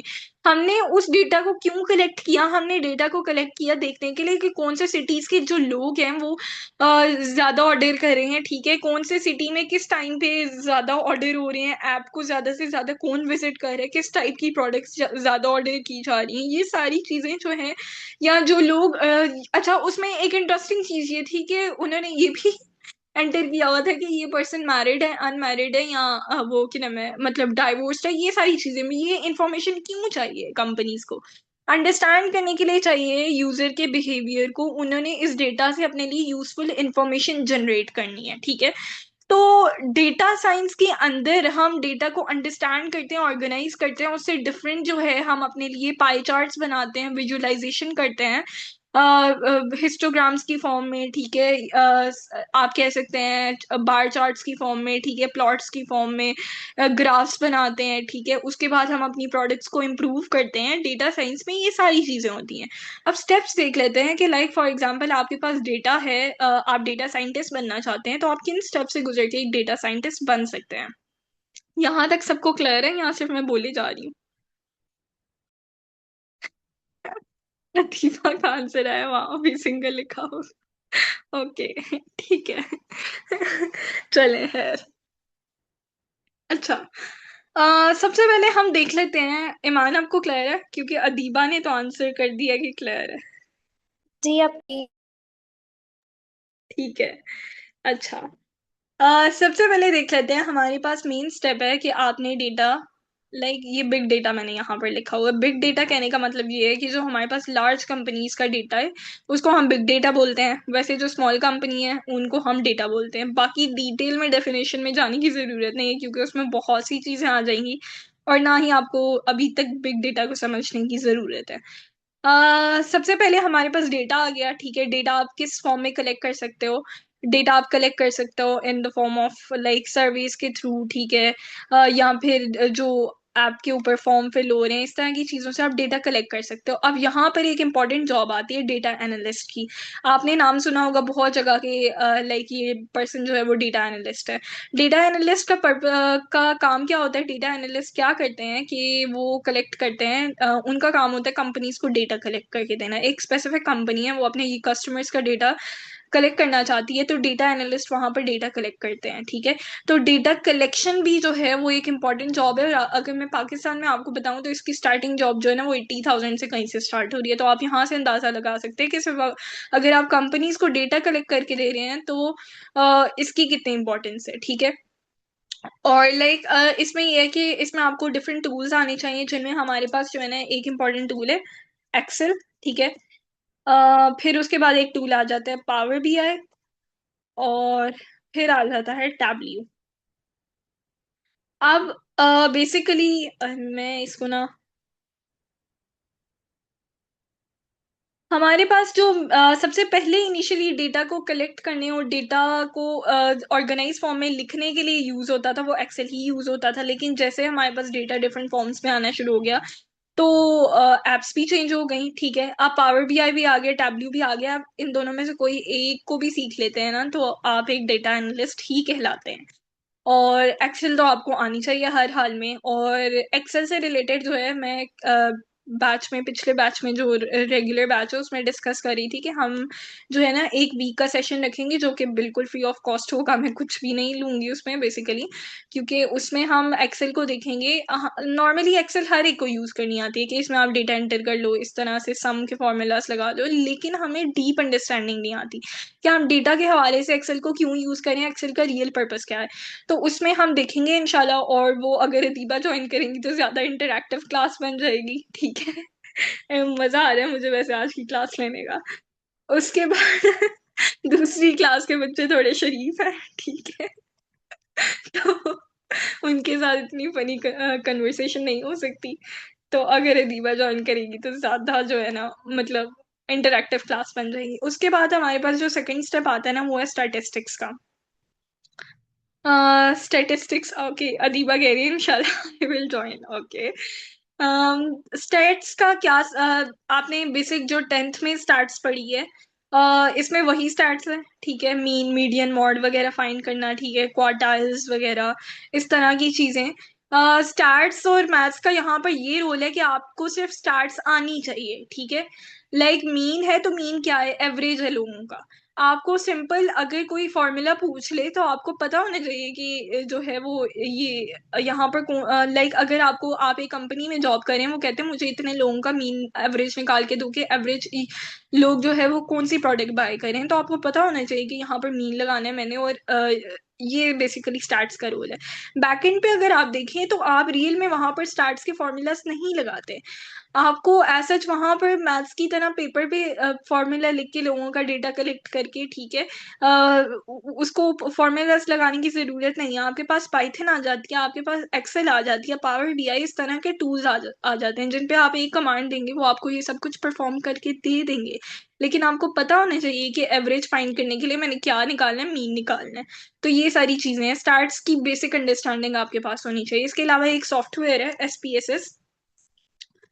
बेसिकली ये सॉफ्टवेयर जो है हमारे पास है उसकी तरफ से, आईबीएम की तरफ से है, ठीक है। और इसमें भी आप डेटा विजुअलाइजेशन कर सकते हो। डेटा विजुअलाइजेशन क्या है अगले स्टेप्स में देखते हैं।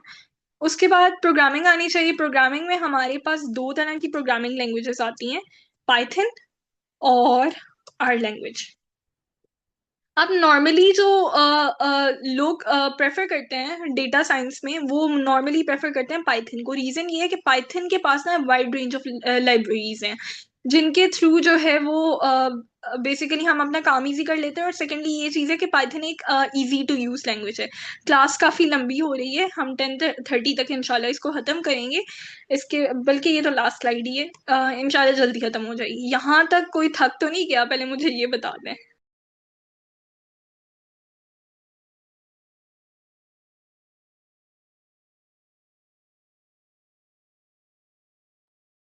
ईमान, अदीबा थक तो नहीं गई? थोड़ा सा चलें, ठीक है, हम इसको इंशाल्लाह खत्म करते हैं। हाँ, बेसिक मैं आपको ये समझा रही हूँ कि आपको पाइथन क्यों पढ़नी चाहिए, ठीक है। आप पढ़ रहे हैं तो वो तो ना हो गया आप अन्यवा पढ़ रहे हैं। आपको पता होना चाहिए कि आप क्यों पढ़ रहे हैं, या आपका पर्पस होना चाहिए हर चीज को पढ़ने का, ठीक है। तो बेसिकली मैं वही चीजें बता रही हूँ कि लाइक आप किस तरह से मार्केट के अंदर पाइथन की इंपॉर्टेंस क्या है। यहाँ पर डेटा एनालिस्ट की हमने बात की। डेटा एनालिस्ट वो पर्सन होगा जो कि डेटा को कलेक्ट करके देगा, ठीक है। और उसको पावर बीआई आना चाहिए, एक्सेल आना चाहिए, या टैबल्यू आना चाहिए। उसके बाद आ जाती है मेन कहानी हमारे पास, स्टार्ट्स आना चाहिए अगर आप फुल डेटा साइंटिस्ट के रोड मैप को फॉलो करना चाहते हैं, ठीक है। और प्रोग्रामिंग लैंग्वेज में हमारे पास पाइथन आनी चाहिए।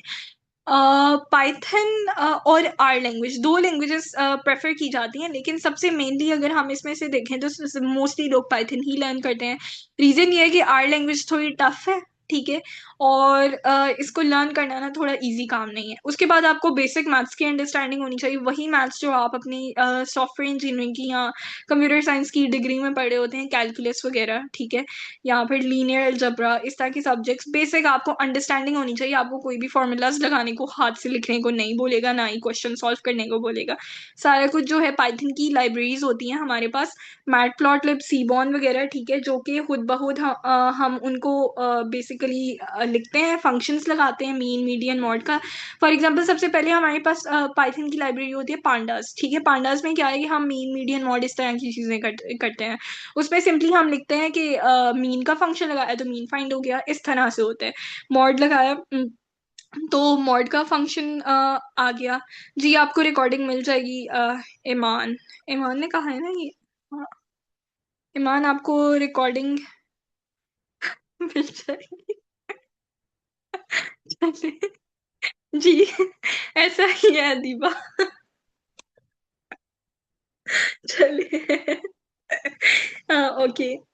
अच्छा, उसके बाद जो है हमारे पास आप पाइथन प्रोग्रामर या डेवलपर बन सकते हैं। फिर डेटा रैंगलिंग आ जाता है। जो डेटा आपको डेटा एनालिस्ट ने कलेक्ट करके दिया वो डेटा क्लीन भी होना चाहिए, उसमें कोई ऐसी वैल्यूज ना हो जो कि गलत हो। अगर वो गलत है तो हमारे पास रिजल्ट जो है वो गलत आएगा। कौन सा रिजल्ट, कि हम जो प्रिडिक्शन कर रहे हैं यूजर के बिहेवियर की, वो गलत हो जाएगी। तो डेटा को क्लीन करना चाहिए, डेटा में से एरर्स, फॉल्स वैल्यूज या मिसिंग वैल्यूज को रिमूव करना है, ठीक है। उसके बाद डेटा को विजुलाइज करना है। डेटा को विजुलाइज करने के लिए हमारे पास पाइथन की दो लाइब्रेरीज आती है, मैं यहाँ पर लिख देती हूँ। एक है मैटप्लॉटलिब, ठीक है। इनिशियल कोर्स में तो हम नहीं सीख रहे होंगे, ठीक है। और एक है सीबॉन। सीबॉन और मैटप्लॉटलिब के लिए हम सेपरेट सेशन रख लेंगे, जो कि उसके लिए कुछ भी नहीं मैं चार्ज करूंगी, क्योंकि ये बहुत छोटी चीजें हैं सीखने वाली, तो गलत लगता है कि हम फजूल चीजों के लिए चार्ज करें।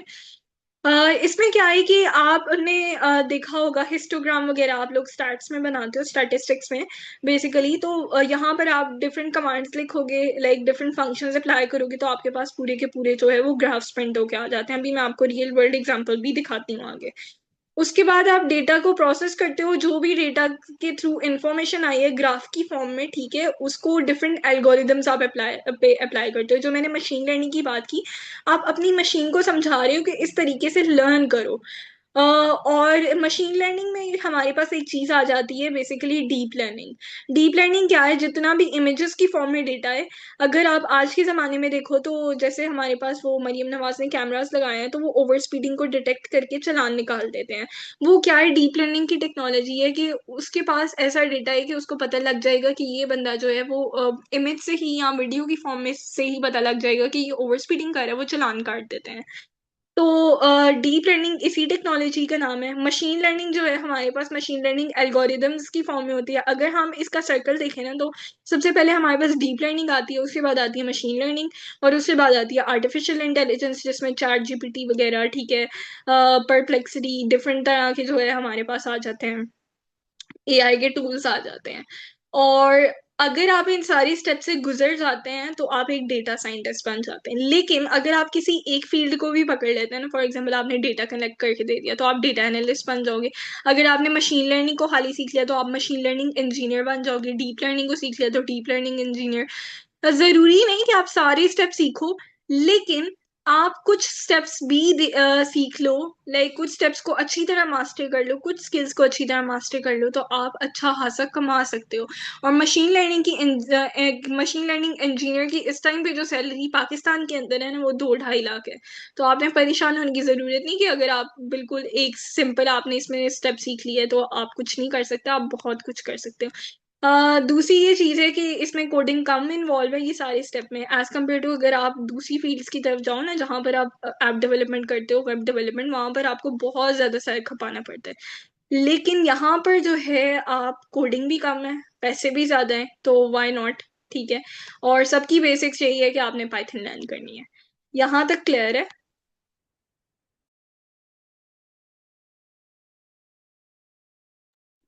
अच्छा। और यहाँ तक, जी जी ईमान।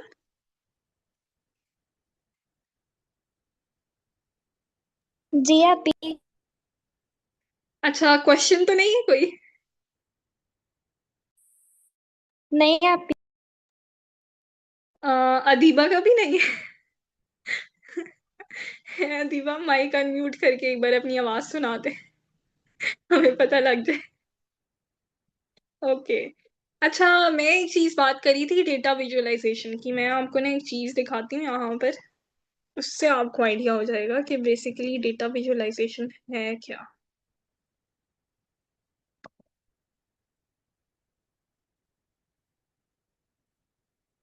अच्छा, मुझे एक चीज बताएं, आप लोगों का इंटरेस्ट वैसे सीएस में किस फील्ड की तरफ है?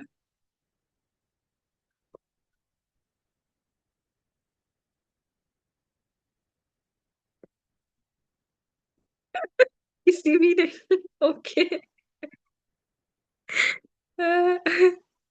Adiba, I am feeling shy. Okay ठीक है अदीबा। ईमान आप बता दे।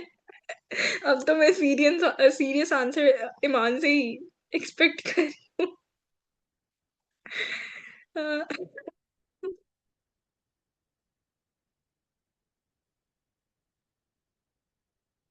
अच्छा, मैं आपको ना यहाँ पर एक छोटी सी एग्जांपल दिखाती हूँ, जो कि मैंने पिछली क्लास में नहीं दिखाई थी, तो उनको थोड़ा ना अंडरस्टैंड करने में डिफिकल्टी हो रही थी कि लाइक हम डेटा की विजुअलाइजेशन किस तरह से कर सकते हैं। ये खुल जाए, इसको भी शार्क्स ने काट लिए।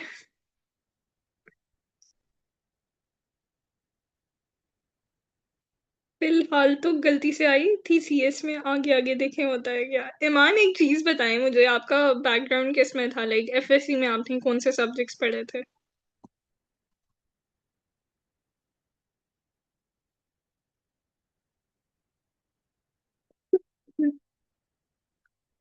अच्छा, यहाँ पर खुल जाए से ये खुल नहीं रहा बेसिकली मेरे पास। अच्छा, सीएस में जो गलती की कहानी है ना, वो मैंने भी की थी, और उसकी स्टोरी मैं सुना देती हूँ पूरी, लेकिन उससे पहले मैं आपको कुछ दिखाती हूँ।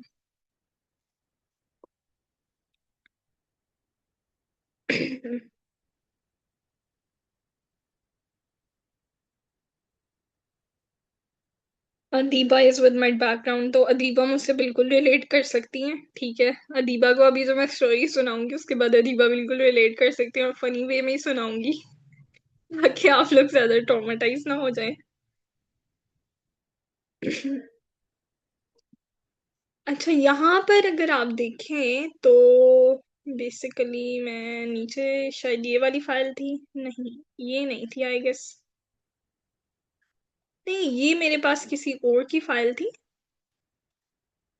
मैं आपको दिखाती हूँ। हाँ, ये मेरी अपनी फाइल थी। ईमान का है 910 में बायो, इंटर में आईसीएस। आपने भी अरूज वाले काम किए हैं, बहुत हुआ सुनकर। डॉक्टर्स क्या कहते हैं?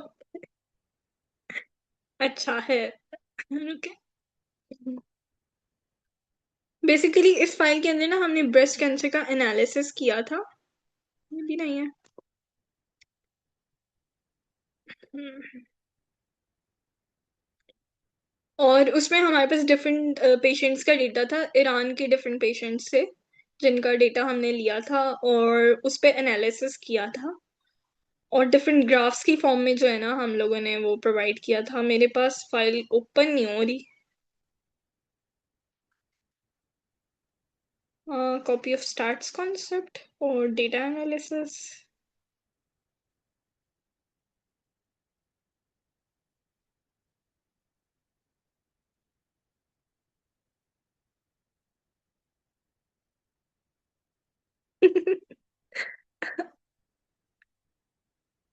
अच्छा चलिए, स्टोरी मैं आपको सुना देती हूँ जब तक ये फाइल खुलती है। स्टोरी मेरी ये है कि मैं भी आप लोगों की तरह गलती से आई हूँ, और एग्जैक्ट गलती से आई हूँ। मेरी स्टोरी में कोई फन पार्ट ये नहीं है कि मैं मजाक कर रही हूँ, मैं रियल में गलती से आई थी इसमें। ये खुल गई है फाइल, खुलती है पूरे तरीके से तो मैं आपको दिखाती हूँ। तो मेरे साथ ये हुआ था कि हर एक होपलेस मेडिकल स्टूडेंट की तरह मैं भी एक मेड स्टूडेंट थी, ठीक है। और एम कैट जो था मेरे टाइम पे काफ़ी लेट चला गया था, लाइक मैंने रिपीट भी किया था उसके बाद काफ़ी लेट चला गया सेकंड टाइम जब दिया, तो सेकंड टाइम जब दिया तो उसके बाद सारी यूनिवर्सिटीज़ के एडमिशन क्लोज हो गए थे। और मैंने जाके जो है ना वो एक यूनिवर्सिटी में एनरोल कर लिया, और उनके बीएस केमिस्ट्री के कोर्स में एनरोल किया। और जो यूनिवर्सिटी के डीन साहब थे, या आप कह सकते हैं प्रिंसिपल, वो बेसिकली क्या थे कि वो थे सीएस के, बेसिकली उन्होंने पीएचडी की थी सीएस में, और की भी नस्ट से थी। तो जब आपको पता है कि आप यूनिवर्सिटी में एडमिशन लेने जाते हैं, आगे आपको जो भी इंसान मिल जाए ना, अगर वो जिस भी फील्ड का हो, वो आपको अपनी फील्ड की तरफ खींचने की कोशिश करता है। तो उन्होंने मुझे एक चीज़ कही थी कि केमिस्ट्री तो आप चूज़ करिए, लेकिन केमिस्ट्री का कोई स्कोप नहीं है, तो आप जो है ना कंप्यूटर साइंस में आ जाओ। और लेकिन मैं बहुत डीप थी, तो मैंने तो उनकी बातों की तरफ ध्यान नहीं दिया, क्योंकि मुझे पता था कि वो तो अपनी तरफ खींच रहे हैं। लेकिन एग्जैक्ट उन्होंने जो मुझे बातें की थी ना, और उस टाइम मुझे सीएस का एग्जैक्ट मीनिंग भी नहीं पता था कि सीएस का मतलब क्या है। सी स्टैंड्स फॉर कंप्यूटर और एस स्टैंड्स फॉर साइंस, तो मुझे ये भी नहीं था पता।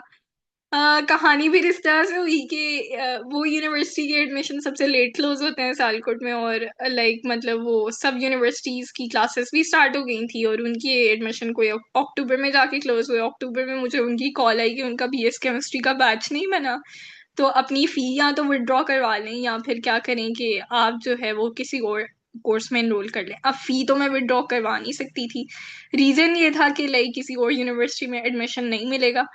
और मेरा जो अपना दिल था वो ये था कि जीसी के अंदर मेरा एडमिशन हो, लेकिन जीसी में भी एडमिशन जो है वो आपको पता है कि अप्रैल वगैरह में स्टार्ट होते हैं, तो वो कहीं मई जून में जाके क्लोज हो जाते हैं आई गेस। तो खैर वहां पर एडमिशन ना मैंने अप्लाई किया ना मुझे मिला। तो शॉर्ट स्टोरी ये है कि मैंने अपना जो है ना, मैंने कहा चलो खैर वो कह रहे हैं तो इनरोल करके देख लेते हैं। उन्होंने पहले भी कहा था कंप्यूटर साइंस में इनरोल कर लो, तो मैंने उनको बस कॉल करके वापस कहा आप मुझे कंप्यूटर साइंस में इनरोल कर ले। अब मैंने ये सोचा था कि हम माइक्रोसॉफ्ट ऑफिस सीखेंगे, ठीक है, और कंप्यूटर की बेसिक्स पढ़ेंगे, हार्डवेयर को पढ़ेंगे। बस बात है तो वो जब यूनिवर्सिटी स्टार्ट हुई ना वो एक मंथ में एक हफ्ते में मुझे आइडिया हो गया था कि हम कौन सी जलालत काटने वाले हैं। और मुझे 2 वीक्स के बाद जाके पता लगा था कि हम C++ पढ़ रहे हैं। और पहले 2 सेमेस्टर्स की मेरी दुख भरी कहानी ये है कि प्रोग्रामिंग का जो कोर्स था, प्रोग्रामिंग फंडामेंटल्स, वो 50% पासिंग परसेंटेज होती है और मेरी मुश्किल से 51% थी, ठीक है।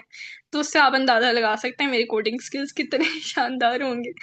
लेकिन एक चीज मैं कहूंगी कि कभी भी अपना मोराल डाउन नहीं करना चाहिए। एक चीज, एक जो, ये सीरियस नोट पे मैं बोलूंगी कि एक मोटिवेशन की सेंस जो मुझे यहाँ पर सीएस में आके मिली थी ना, वो मुझे मेडिकल में कभी भी नहीं मिली। जो मेंटोर्स जिन लोगों से मैंने सीएस में आके लर्न किए ना, वो मुझे कभी भी मेडिकल की फील्ड में कहीं पर भी नहीं मिले। टीचर्स उस टाइम पे हमें सुनाते थे आपने डॉक्टर बनना है, हम है भी वो सुपर सेक्शन के बच्चे थे, ठीक है। लेकिन जब भी वो डॉक्टर बनने की बात करते थे तो मैंने कभी अपने आप को उस रोल में इमेजिन नहीं किया था। और सेकेंड सेमेस्टर के बाद जो है मेरा टाकरा कुछ प्लेटफॉर्म से हुआ, ठीक है, और कुछ ऐसे लोगों से हुआ जिन्होंने मुझे कहा कि बेटा बैठ के तुमने कोडिंग करनी है और सीखनी है, और जबरदस्ती सिखाई भी। तो जो इंटरेस्ट जो है ना, मतलब अब मैं कोई न्यू चीज के बारे में पढ़ूंगी ना सीएस में, ठीक है, तो मैं उसको लर्न करने की कोशिश करती हूँ। वो जो लर्निंग का प्रोसेस था ना, वो कहीं ना कहीं मेरे लिए मेडिकल की फील्ड में नहीं था। और मेरे एक टीचर ये बात कहते हैं कि आप जिस फील्ड में आपने आना होता है ना, आप जिस भी फील्ड में है, ठीक है, अल्लाह ने आपको चूज किया उस फील्ड के लिए, तो आपने अपने आप को प्रूव करके दिखाना है कि आप उस फील्ड के लिए बने हैं। और जब मैंने सेकंड सेमेस्टर के बाद पूरे तरीके से इंसानों की तरह बैठ के कोडिंग की है। बड़े लोग नहीं, बड़े लोग नहीं थे हम, लोहा से पूछिएगा, हम पढ़ने वाले भी नहीं थे, ठीक है। गलती से बस मैट्रिक में 6 मार्क्स आ गए थे, वरना पूरा शुगर लगाने वाले लोग थे हम। और बाकी ये है कि मतलब जो मोटिवेशन और जो मेंटोर्स यहाँ पे मुझे मिले, वो कहीं पर भी नहीं मिले, ठीक है। यूनिवर्सिटी हमारी सियालकोट की हर यूनिवर्सिटी की तरह की है, आपने अपनी मोटिवेशन और लर्निंग का प्रोसेस कभी भी नहीं रोकना। जब आप इस उम्मीद पे नहीं रोकेंगे ना, तो आपका जो है ना वो आप उस फील्ड में एक्सेल कर सकते हैं, बस आप में पैशन होना चाहिए लर्निंग का। तो इसी चीज को लेके चले, और वो फिर जीपीए मेरा आगे इम्प्रूव भी हुआ थर्ड सेमेस्टर में उन्हीं सब्जेक्ट्स में जिनमें मैंने वो 50% लेके 1% से पास किया था उसको, उसी में ए आया और वो ए अभी तक चल रहा है। तो रीजन ये सब कहने का ये है कि अगर आपको लगता है ना आप इस फील्ड के लिए बने हैं, तो इस फील्ड में कोई काम करके दिखाएं। और सेकेंडली ये चीज़ है कि आपके पास कोई भी नॉलेज है उसको आगे शेयर करें, क्योंकि पाकिस्तान के अंदर एजुकेशन जो है ना वो एक प्रिविलेज बन चुकी है। हम लोगों ने लोगों को बता दिया है कि अगर आप अमीर हैं तो तभी आप एजुकेशन हासिल कर सकते हैं, अगर आप अमीर नहीं है तो फिर आपके लिए एजुकेशन नहीं है। तो कोशिश किया करें कि जहां भी जाएं आपके पास जिस टाइप का भी नॉलेज है उसको जरूर शेयर किया करें। तो यही था बेसिकली आज का सब कुछ, और अपना मोराल बिल्कुल भी नहीं डाउन करना, हम बहुत से फेलियर से गुजर के ही सीखते हैं। ये बेसिकली मैंने आपको डेटा विजुअलाइजेशन की फाइल दिखानी थी, हमने कोड लिखा था और उस कोड के थ्रू जो है ये ग्राफ्स बनवाए थे। और इसमें जो है डिफरेंट स्टैट्स हम लोगों ने अप्लाई किए थे, ये डिस्क्रिप्टिव स्टैट्स यहाँ पर अप्लाई हुआ है। अगर आप देखें तो क्वेश्चन ये था कि how marital status affect the survival time of breast cancer patient, ठीक है। ब्रेस्ट कैंसर के पेशेंट्स का डेटा था हमारे पास, और एक्सेल की शीट की फॉर्म में था, हमने उसको इम्पोर्ट किया था और बेसिकली ग्राफ्स ड्रॉ करवाए थे। ये डिफरेंट ग्राफ्स थे, ये ग्राफ्स हमने खुद नहीं बनाए थे, ठीक है, सिंपली एक एक लाइन का कोड लिखा, उससे ये सारे ग्राफ्स जो है वो जनरेट हो गए। तो ये डेटा विजुअलाइजेशन, क्योंकि आम लोगों को तो डेटा जो है वो ग्राफ की फॉर्म में ही समझ आएगा ना, कि ये इतने लोगों का जो है हमारे पास ग्राफ ऐसा आ रहा है। और इतने लोगों का ऐसा आ रहा है, तो आपको तो आप आम लोगों को तो कोड के थ्रू नहीं समझा सकते, आम लोगों को तो आप ग्राफ के थ्रू ही समझा सकते हैं। तो डेटा विजुअलाइजेशन में ये सारी चीजें थी। यहाँ तक क्लियर है?